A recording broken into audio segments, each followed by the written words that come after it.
I'm going to show you here how to make your own typeface out of found objects, things you photographed or ink blots you've painted.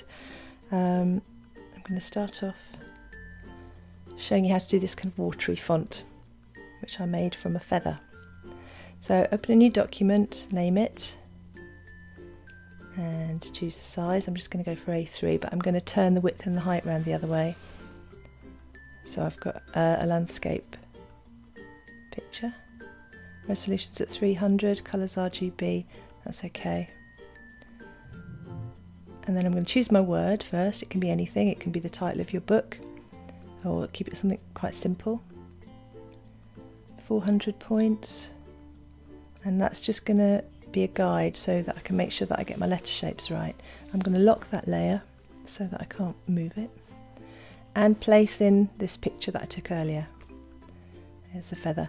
So hold down Shift to adjust the size, Command T for free transform to get it roughly in the right place. I'm going to put the mode on to multiply, and that will get rid of the white background. Okay, and now I just want to duplicate it, so select it and then hold down the Alt key, and in a second, and that will make a copy. It's a good shortcut. So there, you get two little arrowheads, you can see you're making a copy. And if I flip that over, it will fit nicely on the other side of the W.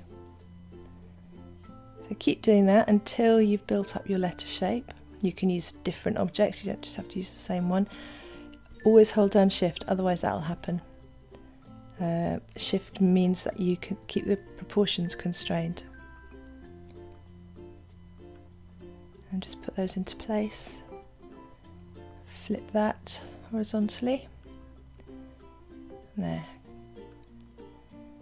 And then when you're happy-ish with the shape, just turn off the type layer just to double check that it's okay. I'm just going to select it all and move it over. And now you can use either the selection tool or the eraser tool and rub off bits that you don't want, or add bits that you do want. I'm going to rasterise the legs. It's a smart object at the minute, and that will make it easier for me to edit. So this is where I'm just going to cut off a little bit of one of the feathers just to show you how. Make sure you're on the right layer.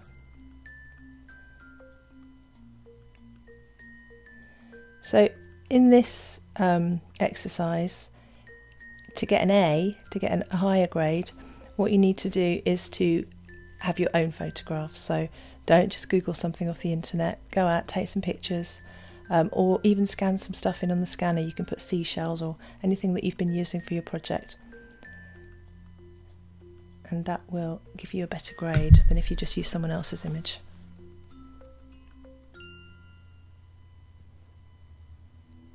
So you can do your editing now, or you can leave it till the end and tidy it up, it doesn't really matter.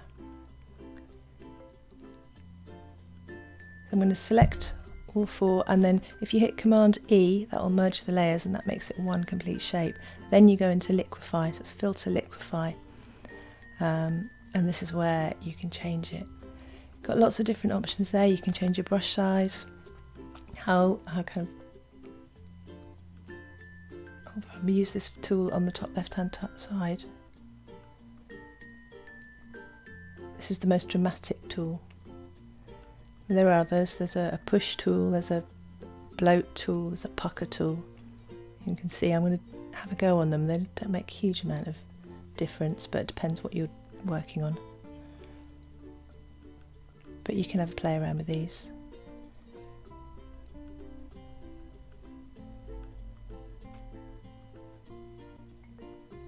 And then there's these two, which are the mask tools. This, you can only get this if you hit the advanced mode. But if you want to make sure that you don't edit a bit accidentally, you can paint over a mask and that will stop it, that will protect your work from being altered accidentally. So if I cover all of this, then I can pull the bottom of my W down without affecting the rest of it. This is quite useful, and you can get quite a lot of detail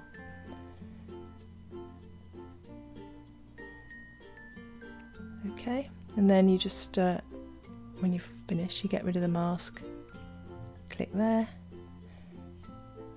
and then you can edit all of it.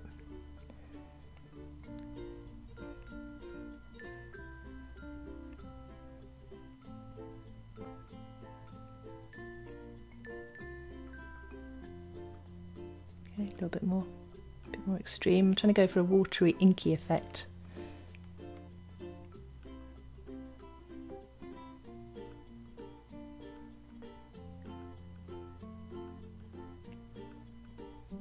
Okay, and I'm just going to go and see what that looks like.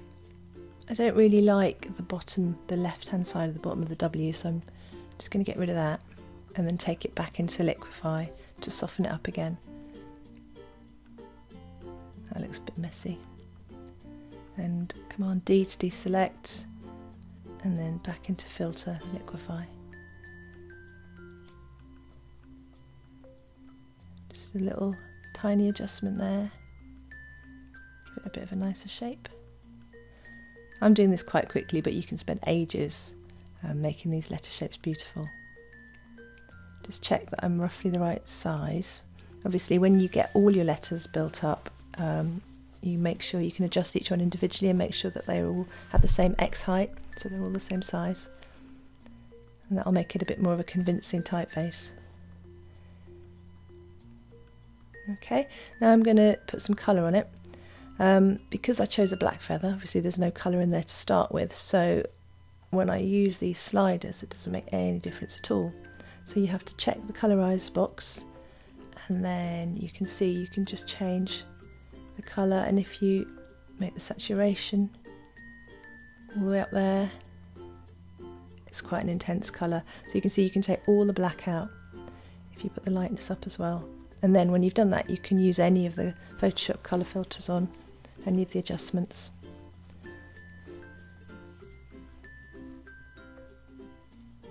Okay, I'm going to keep a bit of black in mind, quite like that. Okay, so that's how you make your typeface.